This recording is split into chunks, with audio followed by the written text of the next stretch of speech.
5, 4, 3, 2.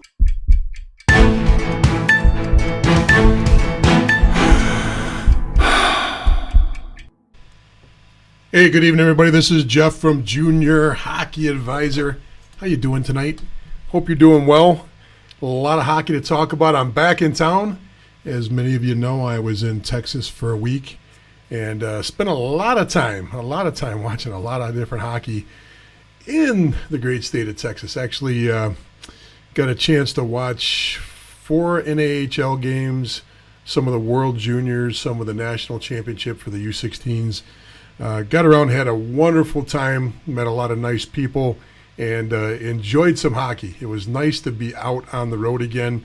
The year before the pandemic, I think I actually topped 500 games for the year.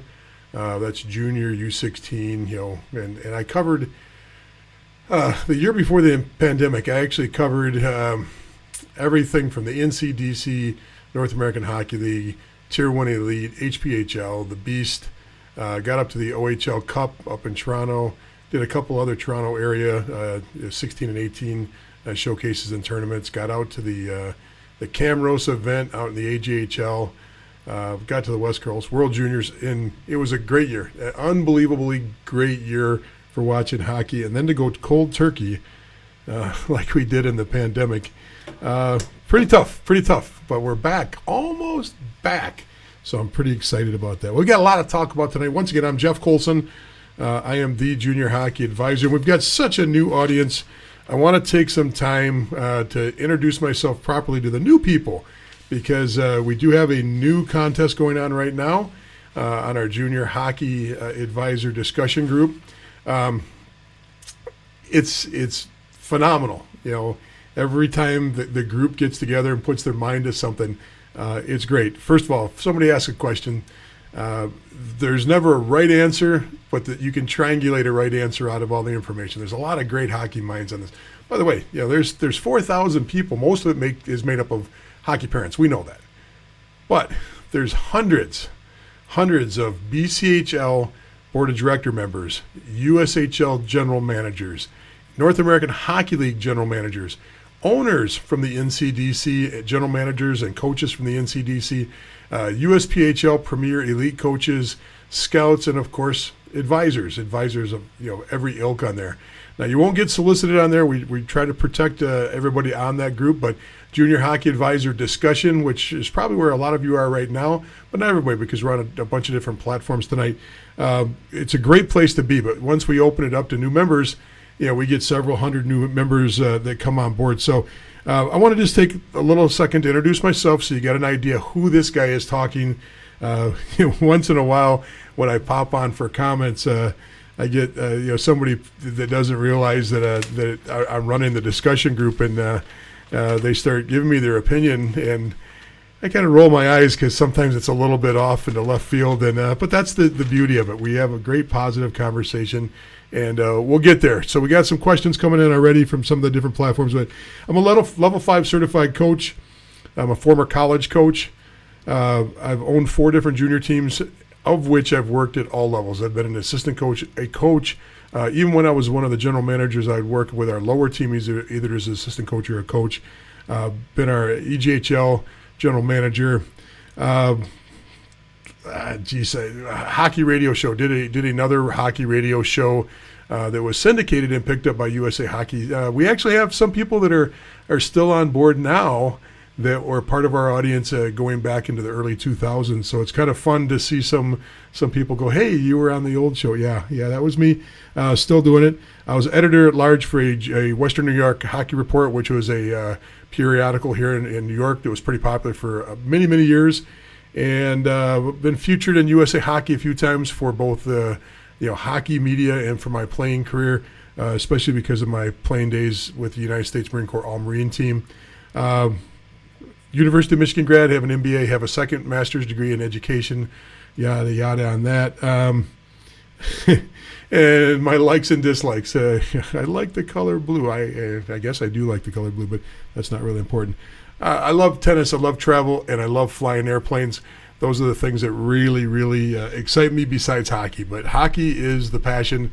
Hockey is where I spend most of my time and most of my efforts. So, with that said, let's get rolling. We got a lot of stuff to do. Let's start with the news. Here's how the format works. I'll cover a couple news things, get you rolling, get the juices flowing, get the hockey vibe going. Sometimes I'll bring up a couple of topics that I've seen on our board or other boards dealing with junior hockey or dealing with the process of moving up to junior hockey. Because remember, ultimately the reason we're here is to discuss the process so that everybody understands how the system works. The ins and outs, the uglies and the good and the bad, everything. We want to make sure it's all out there, that it's open, and you got a firm understanding of how to move from youth hockey into U16, from 16s to 18s or 16s to prep, from whatever level you're at to junior hockey, and then from junior to college hockey. All those levels are important, and we're going to get to all that, but let's cover some news first.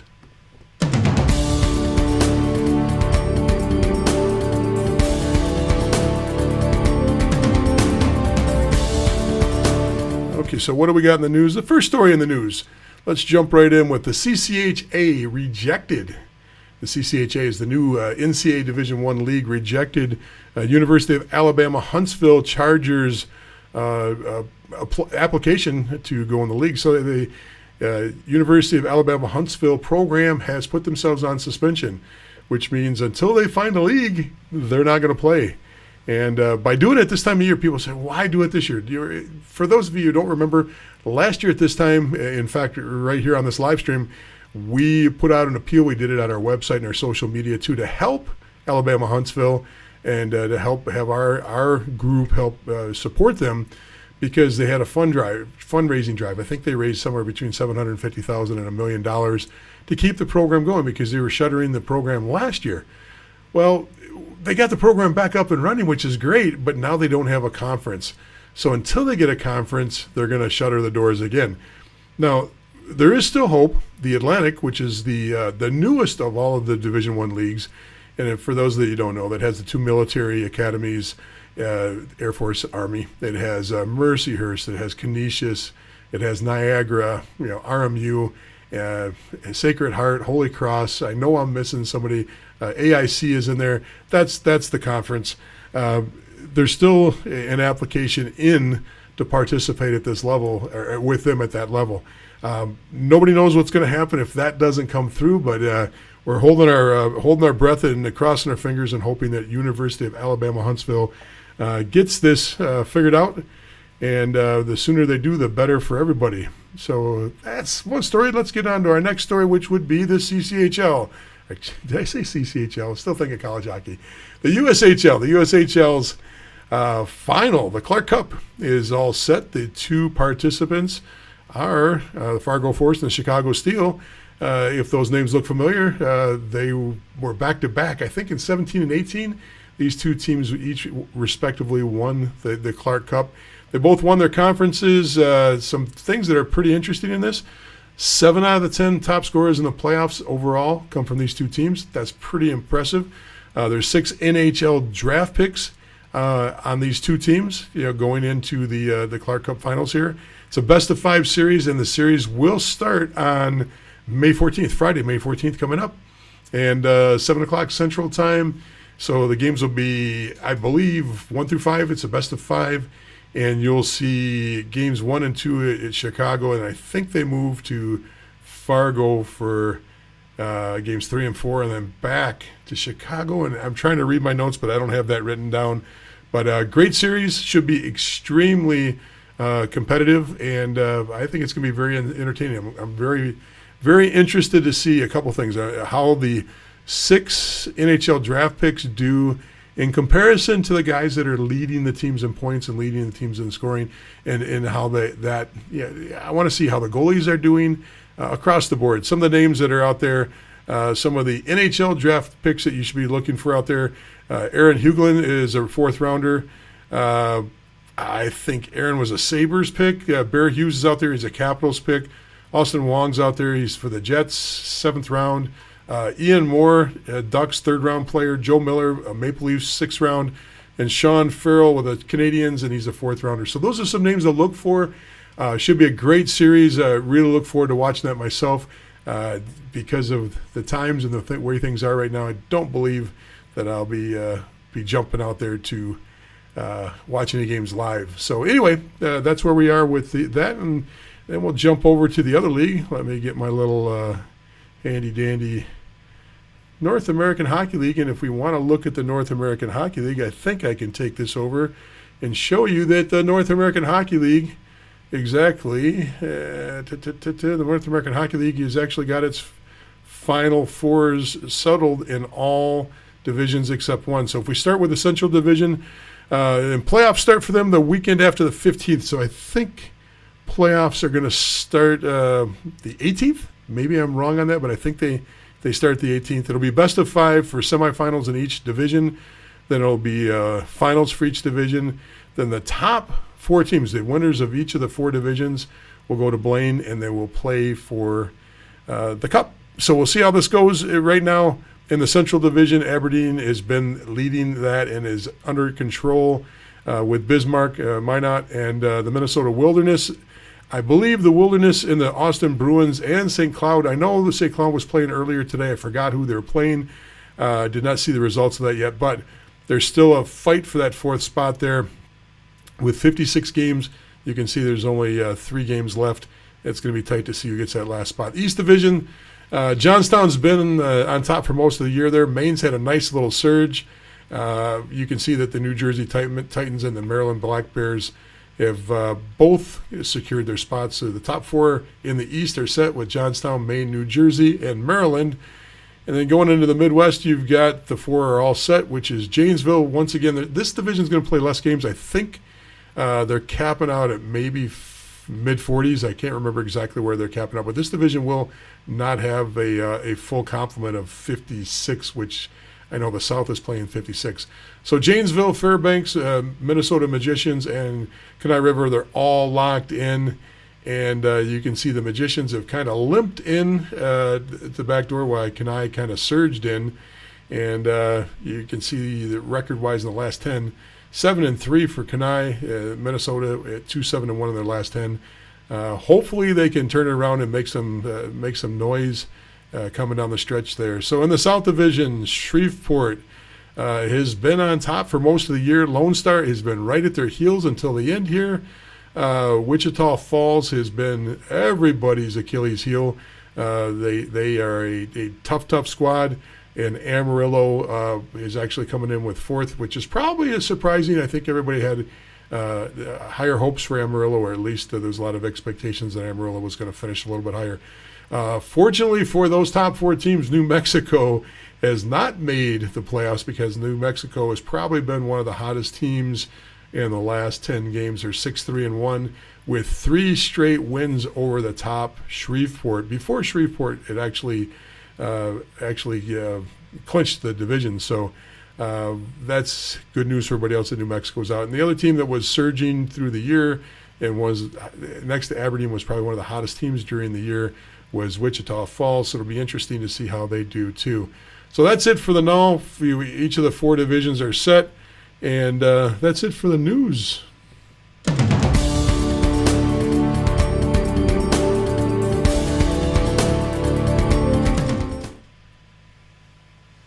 All right, let's get rolling back on everything else that we've got going. Let's add a few people and see what we've got on here. We've been off for a few weeks, or on and off. It just seems like I haven't been here forever. We've got Pippa in California, Brandon in Seattle, Steve right around the corner in Fairport, New York, right next to Pittsford. We've got Ken down in Texas. We've got Kathy in Pearl River, New York. Kathy, I'd like to know where Pearl River is. I am not a native from New York, but I've lived here for 20 years, and I don't know where Pearl River is, so maybe you could throw that in the comments. We've got Christy in Torrance, California. Richard's in Long Island. How you doing, Richard? Gary in Philadelphia. Perry in Long Island. Perry's another long-term viewer. Steve's got a question. I'll get back to that. Andy in Tennessee. We've got Dave in Philly.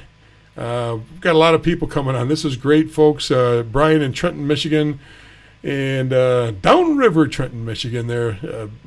Brandon in Amherst, Mass. A couple people that are just showing up as Facebook because they show up on different platforms. Or Robert's in Beijing. There we go. Now we're starting to get that. Once in a while we'll get Russia. We'll get some of the European countries. We'll get India. We'll get people from all over the place. And China has been on and off over the last year. We've seen China pop in and off. Good to see you, Robert, in China. We've got Paul with another question. Brendan in Ohio. Okay, let's get to some of the questions. Thank you for everybody to come on. Richard says he's doing good. It's good to hear. So we got a format change. We got some things that are be coming up now that we've kind of got settled again. We got a little bit of travel done. For those of you know, I share a lot of the personal things that are going on. We've been remodeling the house now since January. We're hoping, knock on wood, that gets done here in the next week, which will get me back on schedule. There's nothing worse than not having a kitchen sink, a dishwasher hooked up, counters, cabinets, all the things that go along with it. And putting new floors on the first floor of the house, we probably bit off more than we could chew with this project. But it's coming to an end, which means that I get to get more time into all the little things. And one of the little things is trying to improve the show, improve the live stream, and improve the content. So we're doing a few things. We're going to be adding a feature called Coaches in Corners with Coffee, and we're going to be we're going to go on the road. We're going to have a coach. We're going to sit down in their rink. We're going to talk about their rink. We're going to talk about the process, and we're going to try to do it in a different kind of format. Yes, it is. I'm stealing this right from Jerry Seinfeld and his comedians and coffee and cars, except we're going to have coffee as the common denominator. We don't have comedians, although some of the coaches, some people think they're comedians. Some of those coaches think they're comedians. But we're going to go to rinks. We're going to sit in rinks. We're going to talk about historical buildings. We're going to talk about how they got through the process. We're going to talk about what's special about their team, what's unique in their recruiting, and what they're looking for. Anything we can do to improve not only the content of the show, but to give people a better idea of who these people are. Who are these coaches? These Division I, Division III coaches. And hopefully that'll be a big help. We're going to start that here late spring, early summer, and we're going to go on the road. I don't know if I'm going to fly into different cities or drive, but we're going to figure out a different way to do it, and we'll have some fun with that. So we've got that format change. Our paid classes, which we don't talk much about our paid webinars, but we just dropped a few of our paid classes. These are content-driven webinars for certain things, hiring advisors, leadership, how to build goals and plans. So there's a new site to us. It's not new across the board to other sports, called CoachTube. So we'll be dropping all of our classes over on CoachTube over the next few weeks. So you'll start seeing us populate CoachTube with some more information. So I thought something I'd share with you. This is as we're cleaning up things as we go through this remodel. My wife hands me this brochure today. And we open up the brochure, and there's 2 gift certificates, and there, I don't know if you can see that. It's just a $50 gift certificates to Coach Jeff. Thank you for all you do. Your U14 Edge team. So I coached a U14. This is my daughter's team years ago. These are 11 years old, and we never used them. And the problem is that coaches get gifts at Christmas and at Thanksgiving at the end of the year. People will give you a gift card, or they'll give you a coffee card. And back in the day, gift certificates were more prevalent than gift cards are now.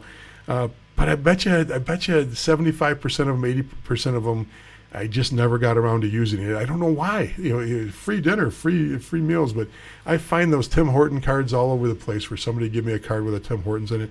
And I apologize, never mean to do that on purpose, but 11 years old, can you believe that? 11 years ago, a team gave me this. Now, that was a phenomenal team. I think all but 3 players on that team played NCAA Division I or Division III. And the 3 that didn't, one was a top-rated goalie in all of North America, been at USA hockey camps across the board, just the degree program she wanted to follow, took her a different direction. The other 2, same thing. One had offer after offer, but had a very specific, she's working for either Facebook or Google now, or Amazon, one of the big, out there on the West Coast. but a really bright, brilliant young woman, but had her mindset in a specific engineering, technical degree that was only offered at one place. So she played club hockey. The rest of them all played college hockey. Several of them off that team went on to win national championships, and I think 5 ended up playing pro hockey out of there, and plus it represented the national team out of Rochester, New York, right here. Took that team to the silver medal, won states and took them to the silver medal in nationals. Didn't quite get over the hump. If anybody knows about girls hockey, Asabat was the powerhouse and still is in a lot of ways, on and off, not as much as they used to be, but Asabat used to win everything. And we lost to them 3-2 in the final game. So interesting. Just a little tidbit. Not sure if it helps any. Okay, a lot of things to talk about. First of all, one of the questions came in, and I'll get to the questions that are on the board, but one of the questions came in earlier, and I promised I'd get to it. And it is OHL versus other options. Okay, if you're 15, 16 years old, and you look like you're going to be an OHL pick, do you take it? You know you're going to be a first round, second round pick, and you're at that age, and or you are a first or second round pick. Do you go to the OHL and do you take that route? Now, as you know, if you followed the show very at all in the past, we're not an OHL show, but that option really needs to be discussed, and we do discuss it from time to time to make sure people understand. NCAA hockey. North American NCAA is the United States. Okay, it's south of the border in Canada. NCAA hockey considers the OHL and the Western Hockey League and the Quebec Major Junior League, those 3 leagues, to be they're considered pro. Why are they considered pro? Well, in a lot of ways, they compensate their players. They're given benefits that other players aren't. And I haven't followed. I really should follow where their lawsuit is now, or where they're at right now with their collective bargaining, as they've tried to basically unionize the players over the last couple of years. I know the OHL's faced some lawsuits on that, but they're paid players. And if you go to an OHL camp, I believe you have less than 48 hours that you can be in the camp. You cannot accept any gifts. You cannot play in any games. You can practice, and you can scrimmage inter-squad scrimmages, and if they give you a hat to wear, at the end, supposedly you're supposed to give the hat back. If they give you a jersey to wear, at the end, you're supposed to give the jersey back. So that's if you're trying to keep your eligibility, your NCAA eligibility. So what's important about that, and why? Who goes? I mean, who goes to the OHL? First of all, it used to be the OHL was that was the crown jewel. Everybody shot for the OHL, and the OHL, if you got into the OHL, it was your sure ticket. Okay, it was a sure ticket. The majority of the players in the league played pro hockey afterwards, and it was a really, really good opportunity. Now it's changed. And why has it changed? Well, it's changed because, and this is before the KHL, but really one of the biggest things that changed was the KHL. And because of the KHL, I've got a video out on this called USA Hockey and how it works.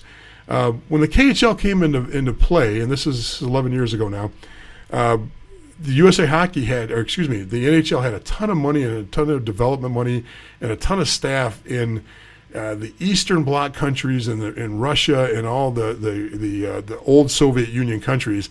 There was a ton of money being spent over there for player development. They were involved in juniors. They were involved with training. They were supporting teams because they were extracting the best talent out of that area. Now, when that happened, when the KHL came involved, the USA Hockey got involved because NHL said, we're done. We're done with Eastern Europe. We're not going to spend that money that we used to spend over there. Why would we? Because we're not going to get our dollar back. We're not going to get a return on our investment. That money is going to go to the KHL. We're not going to support their league. So they came back to the United States and said, hey, USA Hockey, what can you do for us? Well, the USA Hockey had already developed the National Training and Development Program with 2 teams in Ann Arbor. They're in Plymouth, Michigan, which is right next to Ann Arbor now. And a ton of support went into that program. More money came from the NHL for that program. Now, the money doesn't come directly from the NHL.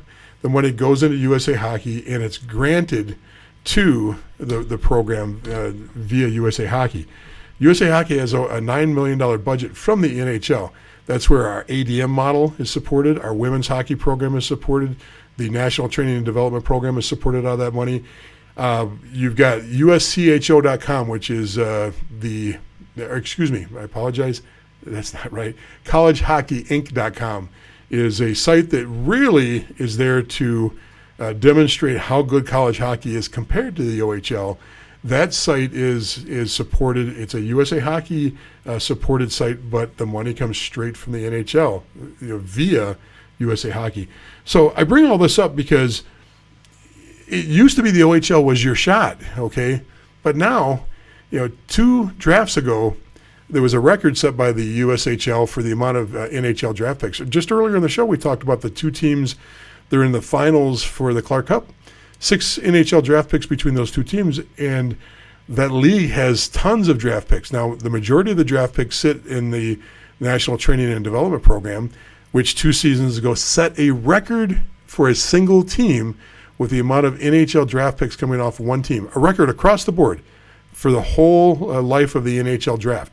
So what I'm trying to say is that it used to be anybody wanted to go to the OHL. If you were invited or going to be a first round or second round draft pick, you'd go. Well, now what's interesting is look at the draft, this last draft for the OHL, and look at the amount of Americans, not many Americans. So the first thing you have to understand is there's a different mindset between Canadians, and we've got a lot of Canadians that watch and participate with the show, versus Americans. If you're a Canadian and you grew up in Brantford, or you grew up in somewhere north of Ontario, especially the smaller hockey-centric towns where you pull into town, there's nothing else going on in that town except for their junior hockey team. And everybody's a hockey fan. You get into the smaller towns like that, you get into up in Copper Country and areas like that. It used to be if you made an OHL team, and it still does to a certain extent, it means something. It means something for the rest of your life. You were an OHL player, especially if you're from a small town and plan on staying in those small towns in Canada. It means a lot. So going to the OHL for a Canadian, especially somebody outside of Toronto, I'm not saying that if you're in Toronto, it's not a big deal, because it still is. The majority of the players still come in the OHL, still come from the Toronto metro area. But it means a lot more. For an American to go to the league, it doesn't mean the same thing, okay? Usually an American that goes up to that league is either tied to hockey in some way. I think if you look at the last draft, there's an American that has dual citizenship, and I forget the kid's name right off the top of my head, but his dad was a former pro, and his dad's currently still working in the NHL in a staff position. Clearly, there's a path that the kid knows that the family has taken in the past, and that's to move straight to pro hockey as soon as you're done with juniors.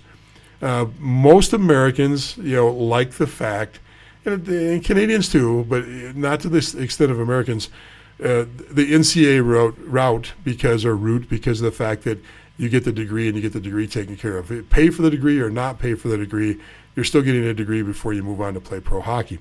Now, getting back to the original question is, at 16, if I'm a first or second round draft pick, what's the best route? What's the best route? Route? One of those. There is no clear-cut answer, except if you're an American, the question has to be asked, why would you go to the OHL? Okay, what do you lose by staying inside the USHL?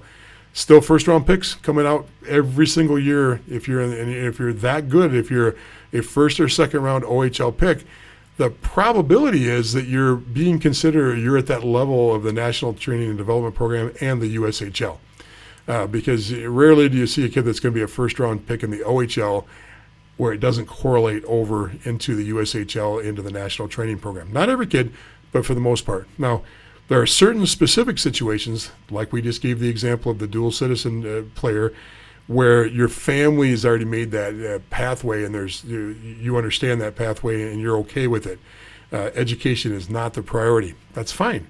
It absolutely is fine. There's no reason to go to college if you really feel that you're going to play hockey and that's what you want to do. I don't have anything against that kid, especially for those that are not academically inclined at that point in their life. It doesn't mean you can't go back and get your education later. It just means at that point, at 16, 17, 18 years old, they realize that education is not the most important thing, and they want to focus on one thing, and that's going to be hockey. So that doesn't bother me. What bothers me is the rest. And anybody, if they're not a first round or second round pick in the OHL, or they're just absolutely not able to handle academics, why would you go to the OHL when you've got the USHL and you've got the National Training and Development Program right in your backyard? So the question I would ask right off the bat is just why? There might be some good answers. If you've got some comments on that, love to hear your comments. Love to hear what you think on that. Now, so the bottom line, the answer is, if I'm an American, I'm questioning hard on why I need to go that route, because of the fact that I really don't need to. I can maintain my eligibility and still have as competitive hockey, if not more competitive hockey, through the National Training and Development Program and the USHL. If I'm a Canadian, I'm looking at it completely differently, because there's so much more that's weighted in that, as far as tradition, as far as social status, and as far as still being able to keep your Canadian avenues open for college hockey through the U Sport program. Because if you're Canadian and you choose to go that route, you can still go to school and you can still play, but you're just not going to play NCAA. You can still play in one of the Canadian universities, and some of those Canadian programs are phenomenal. They've got great hockey because they've got all these guys that were considered pros. And one of my players, he played in the he left our junior program, went up and played in the OHL for 2 seasons after he left our junior program. When he was done, he went and played in the East Coast League up in Alaska. I'm not sure if Alaska still has an East Coast team or not. But he played in the East Coast Hockey League for 3 or 4 years. Got done with that, went back to British Columbia, went to college, played college hockey, got that paid for, and then he works up in Canada now and loves it. American kid, but he found a nice path via the OHL to pay for some school, and still had his pro hockey. Just shuffled it up and did it a little bit differently.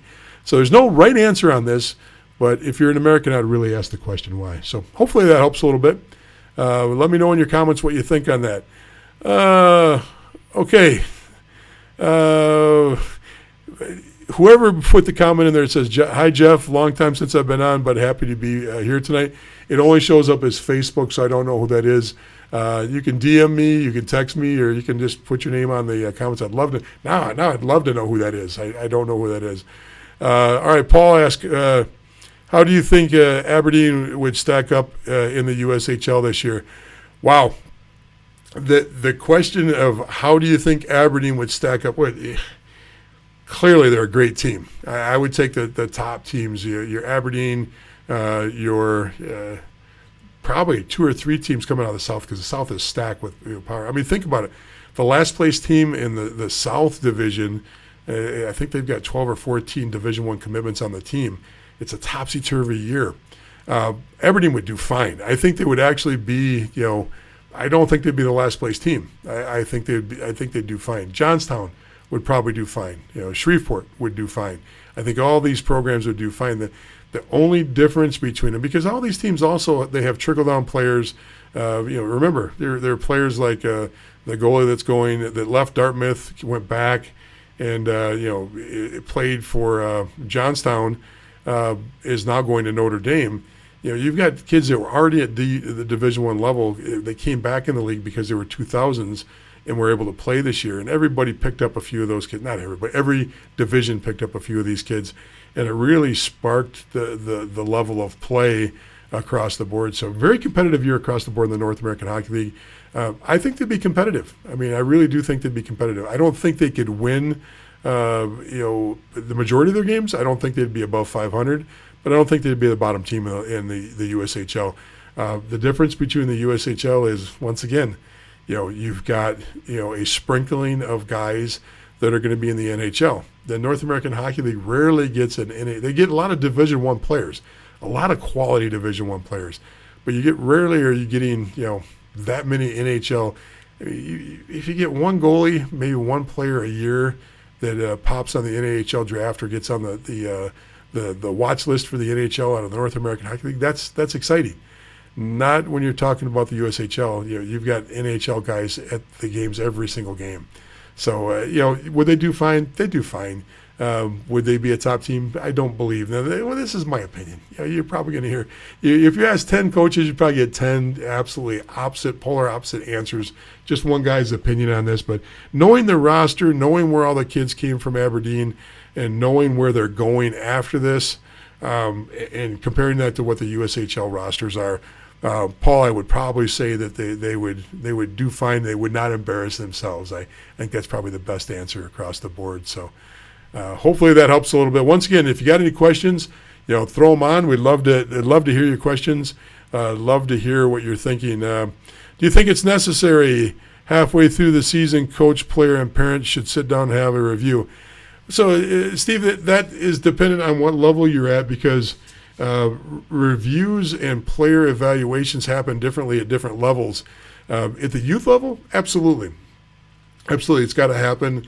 And if the coach isn't driving the ship on that, the players should try. The players not always necessarily can make a coach do that. But if the coach isn't doing it and the player can't prompt the coach to do it, then it's time for the parent to ask for a meeting and everybody sit down with a positive triangulation of information. So sometimes it's tough. Sometimes coaches, for whatever reason, their ego gets in the way, and especially at the youth level. Now, at the junior level, there is definitely a separation of church and state between parents and players. A little less at Tier 3 because you're still paying the check, but when you get into the free hockey, the AJHL, the BCHL, the North American Hockey League, and, of course, the USHL, parent interaction is at a minimal, and it's very positive, and just, hey, coach, how are you? When you see him socially, you're not really getting into deep conversations about what your player is doing. At the youth level, though, I absolutely do believe it's important, and it's important because you can also get an idea of what the coach, what motivates the coach and what the coach is looking for. Because remember, you may not agree with anything the coach is doing. You may not like anything, but if you learn how the coach operates, what motivates him with his players and what they want, and as if a player, even a young player, we're talking 10, 12, 14, 16, if they learn to adjust their game to that coach's situation, it'll show them that it's a life lesson. It's a life lesson on being able to say, hey, look, my boss, my teacher, my professor, they're all going to see the world differently than I do. And rarely in life are you going to align exactly with it. Now, when you get to your job, maybe it happens a little bit more. But this is an opportunity to start teaching your son or daughter how to actually interact with adults and with people in positions of authority. So I would say, and I truly believe this, some of the times the worst coach is your best coach in the long run. In other words, when you get a bad coach and you see a coach do everything wrong, I don't care if it's a 10 or 12-year-old or 14-year-old. They pick up what's right and wrong, and they pick up what's working good and what's not working good. And there's lessons that can be learned from everybody involved on how to grow and to move out of those situations. And it makes you appreciate a good coach all that better. When you get to the junior level, Tier 3 is a little bit different. When you get to the higher levels, let's start at the higher level and work down. Every single game, if you play in the USHL or the North American Hockey League, players are sent all of their shifts the next morning. They get an email onto their phone with video clips of every clip. Their coach is actually able to attach notes, and most North American Hockey League teams, they're reviewing those in breakouts. They're breaking out their power play, they're breaking out their D-core, they're breaking out their forwards. They might even break it out in different groups of 5, or sometimes they break it out with their veteran players, but they break out into different groups for meetings to watch video. And video is extremely important at the higher levels. Tier 3 level, you really have to shop to make sure that you're seeing that at the Tier 3 level. So Tier 3 junior teams, I've got an article that I have on our website, juniorhockeyadvisor.com, that talks about some of the things. There's 3 things that programs always overpromise and under-deliver at the Tier 3 level. And one of them is usually video, and that's reviewing process. Because remember, video review gives you instant feedback. You can see yourself. You can hear what's going on the ice. You can actually have it. And when a coach interacts with you with your video, there can't be a better situation for review unless there's off-ice issues or unless there's a motivation issue. But yes, at least a midseason. When you get to the higher levels of juniors, it's happening weekly. I mean, literally, you're getting reviewed weekly, if not more, because they're so tied into making sure that you're moving in the right direction. So, and when you get to higher levels too, you're rewarded with ice time. You're rewarded with special teams. You're rewarded with overtime. There are a lot of things that you get rewarded with that you don't get rewarded with at youth, because youth, you're pretty much playing all those for the most part. Yeah, some of the teams don't, but hopefully that helps, Steve. That's a great question. I'd love to hear that. Go back to the same, Steve, do you think we will have a normal season? I really do believe next year we'll have a normal season.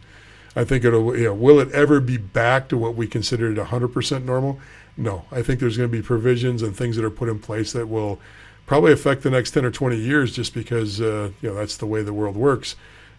We still have to take our shoes off at the airport because one person tried to put a bomb in his shoe at one time. Okay, the millions and millions and millions of people that flew, we're still paying the price for something that happened 20 years ago one time. Not there wasn't the whole world wasn't coming at us with shoe bombs. So I don't expect us to ever go back to complete normalcy when it comes to sport, especially hockey. But I think we'll get close. We'll get back to somewhere close to that. Good question. Appreciate the question on that one. Let's see what else we got as far as questions. Is there a way to find local coaches for private lessons in the off season? Absolutely. There's a ton of ways to find private lesson providers. The best way to find private lessons, first of all, start off on your normal sources. Every local rink usually has a board up. Every local rink usually has signage up, and every local rink has information up. So I start with your local rink, looking for signage, looking for things. I would start off with asking the rink manager. The pro shops, always, if there's a good pro shop in the area, ask them who's doing private lessons and who's hot, who people use, and who's hard to get, because they're so booked all the time. Start looking for the guy that's got a lot of lessons, because usually they're doing something right. And sometimes it's just marketing better than everybody else, but usually it's because they got a quality product. You can also Google it and just Google your area for hockey development, player development, hockey lessons. Google those terms. You'll always pull up something in the area. Ask, call the rink. If there's a junior program in your area, call them. If there's a college program in the area, call them. A lot of times their assistant coaches or their players do private lessons, and junior players do private lessons for guys too. They work for different companies. So across the board, you walk into a rink, there's usually flyers on just about every rink has a little area for a flyer or a brochure, or rip the piece of paper off of the phone number thing on a wall. So take advantage of all those things. Private lessons, most of I did private lessons for years, thousands and thousands. We would work Monday through Friday teaching private lessons, and on the weekend I would drive to Detroit, to our Detroit office, and I do Saturday and Sunday lessons every other week with my partner to cover that office on the weekends. So private lessons are phenomenal. Are they a necessity? No, but there's three things. Let's get back to this. That question just leads into something that's really good. There's three things that you need to ascend. When I say ascend, to move up. Okay, those three things are talent. You need talent. Can't get around it. You need tenacity, and you need timing. Okay, talent, tenacity, and timing all have to be in your favor. So what can you control? You can control talent. Now, you can say, well, Connor McDavid is special. You know why he's special? It's because he's probably still the hardest worker in the NHL. Bar none. When he was playing in the OHL, they used to force him to quit working because he worked so hard. He was injured, and he was still working harder than anybody else on the team.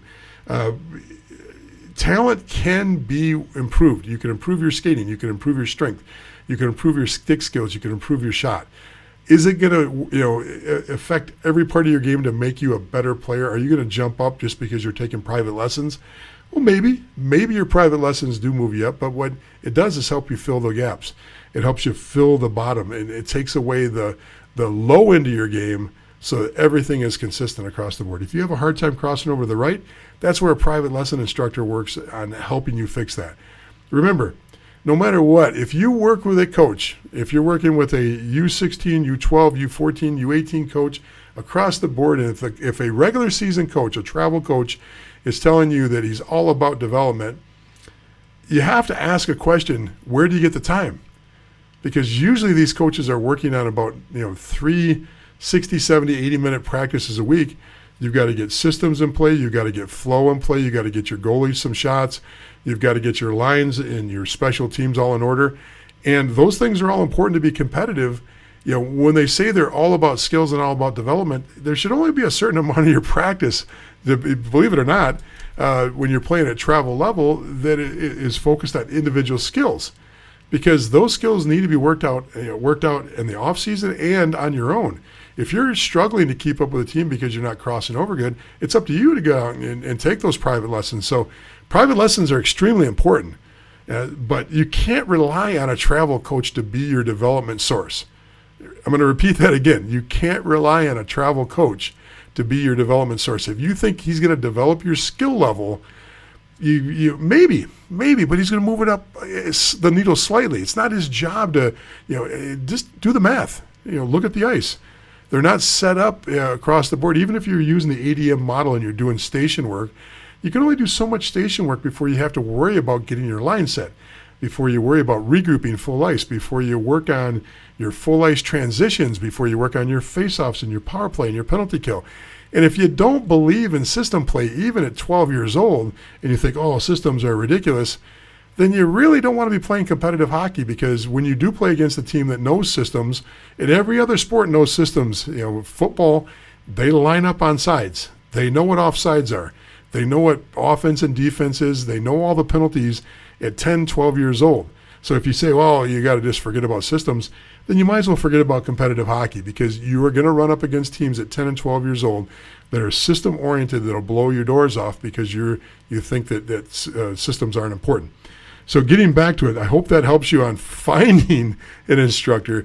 Start off that way. DM me if you have any problems. I got some other suggestions, especially if I know some specifics about your area. There's always a way to find a coach that does lessons. Hey, sometimes it's the Zamboni guy that's a hockey guy that's working working his way up in the rink. Sometimes it's the rink general manager at a small rink that does private lessons on the side. There's all kinds of avenues, and today more than ever, there is a professional level of people out there that actually do private lessons. I mean, it's exploded over the last 10 years with private lessons, so you shouldn't really have a problem there. But once again, talent, tenaciousness, and timing. We can control talent. We can make talent better. We can't, some people have natural talent, they have natural size, they have natural speed, but we can affect that with our lessons and with how much time we're on the ice. Time on ice is important. When people say, oh, it's all about practice and having a good practice and having a good practice coach, pardon my French, bullshit. Because what you don't learn in practice is what it feels like to have 30 seconds left in a game where your team needs to either protect a 1-goal lead or needs a goal. What you don't know what in practice, what you can't replicate is a playoff game. What you can't replicate is booing you all the time. What you can't replicate is when everything is going against you for 2 periods and you still have to find a way to win a game, even though you've had 6, 8 penalties in the game, and you've got to find a way to mentally work through all this. All those things are so important to the game, and we seem to think that, just keep practicing at a young age. No, you have to compete. You have to play games too. It's not that you need more games than practices, but when we talk about these ratios and that, practice, and just get a game in here or there, that sounds good. That sounds good. But you know what? Give me the kid that plays in the spring team up in the Toronto market and he's competitive all year round. Doesn't mean he's not playing other sports or taking vacations or doing fun things with his family.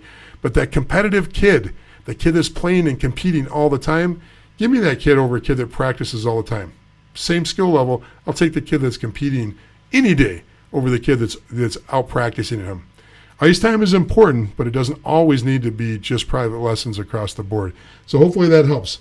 The tenacious part, that's hard. So you got talent, you got to be tenacious and timing. So once again, let's talk about that tenacious side. You can help, you can prompt, it's the lead the horse to water thing. But that drive, that urge to be there, standing at the door waiting to get out the car to go to the hockey games on a 6 a.m. in the morning or practice at 6 a.m. on a cold winter day. That's tenacious. The kid that doesn't want to give up when he's battling in the corners, that's tenacious. The kid that always wants to practice hard, he wants to go in the weight room. Those are things that that's the intangible that's very, very difficult to coach. It can be coached, but it still has to be in the DNA too. It can't be just coaching. Just like talent can't be just developed. Part of it's in the DNA also. And timing. Timing is the combination of talent and tenaciousness. You hear this, it's when hard work intersects with talent and all that stuff. Yeah. But timing, it does work that way. If you're working your butt off and you're putting yourself in an area to be exposed, your time's going to come. Your time's going to come where you're going to shine. Your time's going to come where you're going to do well in a trial, or you're going to get exposed to the right coach at the right time. But it's all three combined. Those 3 T's are so important, extremely important. So I hope that helps a little bit. Just remember, talent, tenacious, and timing. All 3 of those things are very, very important. Okay. All right, let's talk a little bit here. Lenny says 100% correct on the video on T3 level. Very few sessions, if any, with most teams. So, okay, got that. Thank you for the comment, Lenny. Lenny, tell me how the other hobby you got's going. I'd like to hear your notes on that. Haven't seen you around a little bit, Lenny. Good to see you back.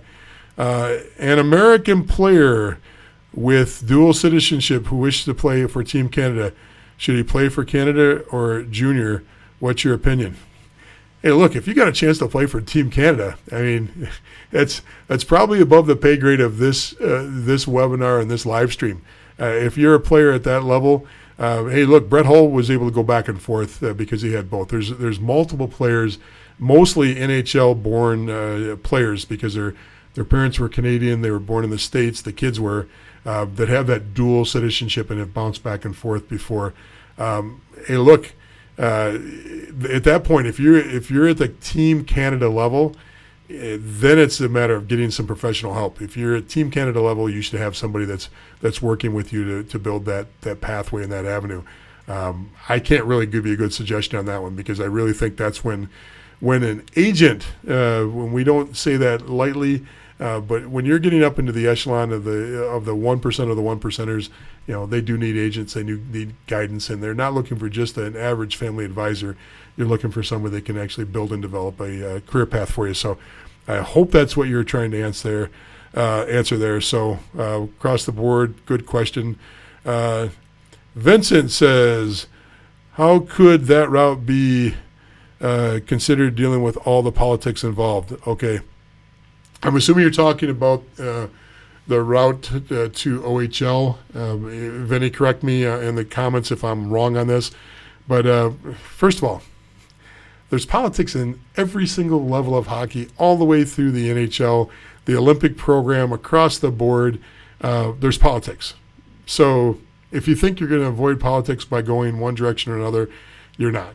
You're going to get to a D1 program and you're going to find out that there's a huge donor to the program that dictates this, and this, which does this to the team, which affects the roster in this or that way. I'm trying to be as vague as possible there, but that happens all the time. I lost a job one time when I was coaching at a prep school. A new athletic director, a new baseball coach, and a new hockey coach, we were all removed. Our contracts weren't renewed, all 3 of us, because a large donor, his son played baseball and played hockey, wanted to donate to the school, but was going to dictate who the AD, the baseball coach, and the hockey coach was. That's politics. Okay, so you're not gonna avoid politics at any level of hockey. The only thing you can do is put your head down and work hard, keep a great attitude, and there's going to be politics there. That's bias. Okay, no matter how you describe politics, there's inherent bias at every single level with every single coach. I can tell you, I've been watching Aberdeen a lot. I've been watching Johnstown a lot. I've been watching Shreveport a lot. I've been watching a ton of these teams. I've been watching Chicago Steel a lot. There are things that are done and things that happen that really don't have anything to do with the output of the game. And you go, what the heck? Why are they doing this? Well, you don't know what pressure is coming on them from ownership. You don't know what pressure is coming on for. Remember, if you're playing OHL, if you're playing USHL, if you're playing North American Hockey League, those teams are all in the business of entertainment first, player development second. Now, I'm going to say that again because that's important to hear. If you're playing in USHL, OHL, any of the major junior programs, or if you're playing in the North American Hockey League, the ownership is in the business of entertainment first, player development second. Their fans dictate what they're going to do. Why do you think they still allow fighting at the junior level? Why can you fight in the North American Hockey League, in the USHL, but you can't fight in college? The reason is because the fans watching them. Of course not. That's going to affect that roster. It's going to affect how things are happening with that team. It's the raw truth on this is, if the higher up you go, you're never going to get away from inherent bias. You're not going to get away from you can.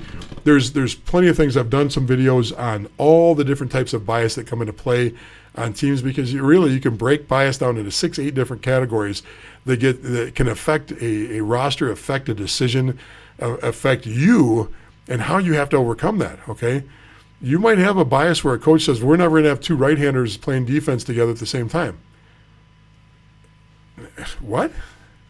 Why? Well, I had one coach just absolutely drove me crazy. I was the president of the youth organization, had a top team. This team was going to be a top 4 team, youth team. I think they were 13, 14 years old at the time. It was going to be an extremely, just top to bottom roster. It was going to be phenomenal. And the coach wanted 18 players, and he wanted 9 and 9. He wanted 9 lefties and 9 righties. I'm like, the last 4 lefties you got aren't anywhere near as good as 4 righties that you're cutting. But he was insistent that he had to be even and balanced on his roster. Now, you get this situation. Now, was he right? Absolutely he wasn't right. That was silly. It was just ridiculous. There's so many reasons why that's wrong. But you're going to get these guys, even at the NHL level, that get these things stuck in their head on how they do things. What worked in the first part of the season, it's like a classroom. Once a teacher in a classroom gets a certain rhythm going with certain students, sometimes you can't break out. You could be a great student at the second half of the year, and it doesn't show up because that teacher doesn't get a chance to break out of that bias of assuming that you were slow at the beginning, you're slow at the end. So it happens all the time. So I know we got off a little bit on that, but it's a great question on that, and it's a great comment. So hopefully that helped a little bit. Let's get on with Mark here and see what he says. Are there NCAA Division I players who had verbal agreements with agents and didn't pay them? I know the NCAA doesn't allow this, but does it happen? Less and less because it's tougher and tougher for that to happen.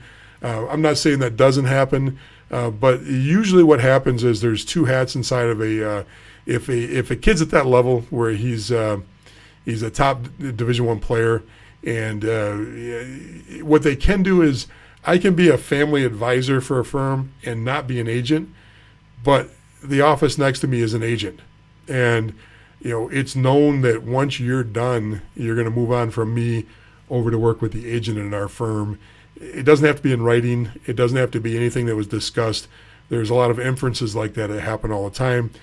Some of those are more direct conversations. Some of them are indirect conversations. Some of them are just inferred. But most of the top firms represent players at the pro level beyond. They just can't sign a contract to that effect. Do I like that? No. It's kind of like in the financial services where there's supposed to be a Chinese wall between people that are making decisions about the company and the people that are actually working with the stock side of the company. The Chinese wall, financial services doesn't always happen. When you get these large firms like Chase and Morgan Stanley, they can't always discern the two, and there's a lot of cross-pollination. Same thing happens with some of these firms. Probably more than needs to happen on that side, but it really, it's something the NCAA really hasn't dove into to really find out more about the problem. They've got hockey players are different because they're drafted. And they're drafted early and still play amateur, just like baseball players can be drafted earlier. The problem really comes in, and those rules are really in play for football and for basketball. where once you have an agent, you can't be an agent if you're a football player or if you're a basketball player. So the family advisor role is a little bit more vague in the hockey area because of the draft and the way the draft works. So it's a great question, Mark, but does it happen? It does happen, but not to the extent where it's not overt and it's not usually intentional where it's trying to actually affect it, or there's not a corruptness to it. Most people understand that, and even the big firms. You see the major firms, they always have a family advisor, and they've also got an agent. So hopefully that helps a little bit. Since tonight is Mother's Day here in the U.S., missed, hope to be back next week. Oh, thank you, whoever that was. Once again, just shows up as Facebook. If you have an advisor that does not charge a fee, is that considered a violation of the NCAA rules? Yes.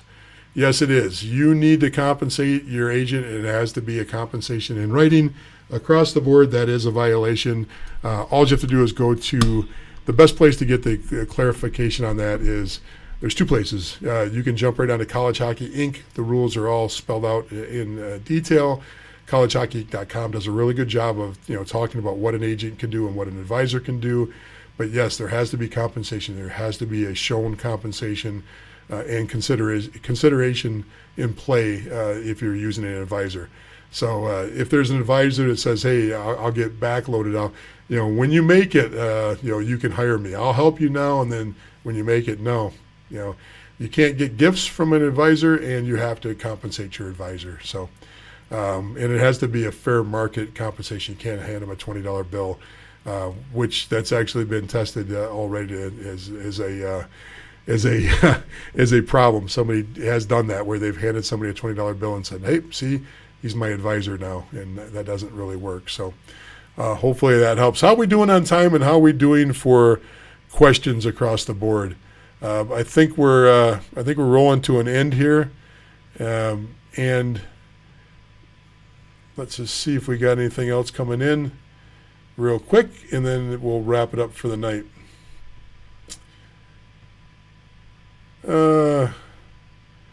I guess somebody just told me I have two different. Oh, yeah, Dave just came up and said I have two different feeds. Dave, there's actually 4 different feeds going out at a time right now. They do go to different platforms, so I appreciate you pointing that out.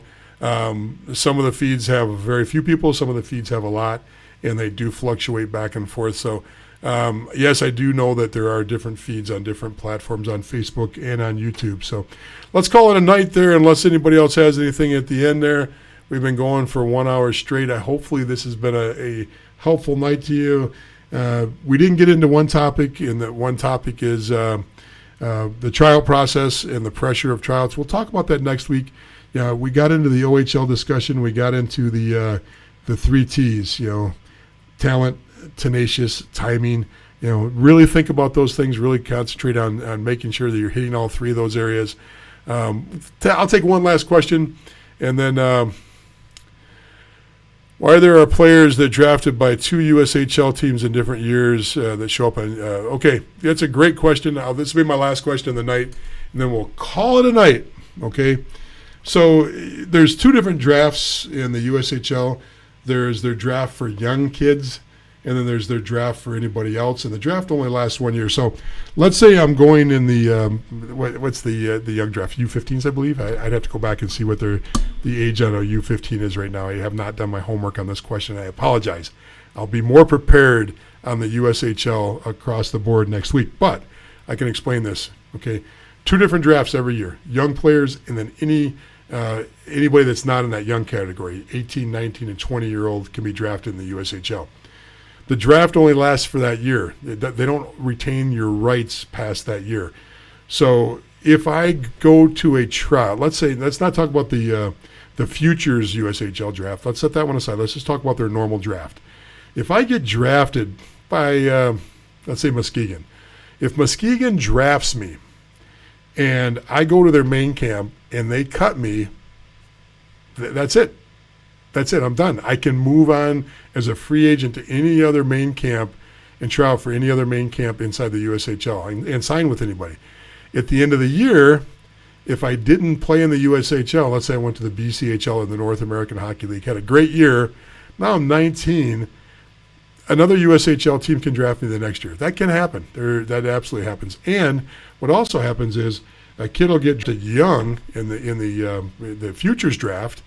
The team brings him in. They don't like him. It doesn't work out. The kid gets drafted by somebody else in the regular draft after he's played somewhere else and moved a few years beyond that original futures draft. So yeah, you can be drafted by multiple USHL teams in different years, and I don't know how common that is. That's a good stat. I don't know how many players as a percentage there is there, but it's enough that it's noticeable. So hopefully that helps. Hey everybody, have a great night. I hope everything was fun for you tonight. If you have any other questions, feel free to grab me. Thanks. Have a great night, everybody.